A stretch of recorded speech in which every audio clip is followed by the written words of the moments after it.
আজকে বানাবো একদম অন্যরকম একটা মিষ্টি, যেটা একবার খেলে মনের মধ্যে পোড়া দুধের গন্ধ আর চায়ের মায়া লেগে থাকবে অনেকক্ষণ। প্রথমে হাফ লিটার দুধের সাথে 2 টেবিল চামচ চাপাতি মিশিয়ে গাঢ় করা পোড়া দুধের চা হয়ে গেলে ছেঁকে ঠান্ডা করে নেব।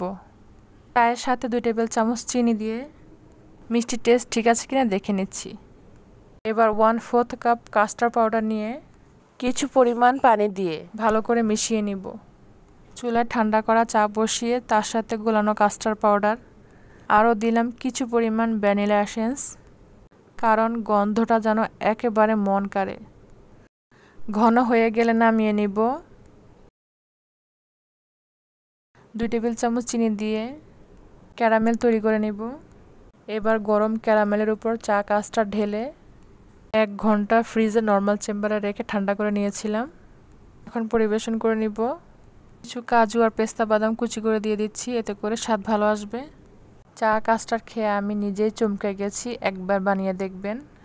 বাড়ির সবাই অবাক হয়ে যাবে, এমন রেসিপি দেখেননি বা খাননি।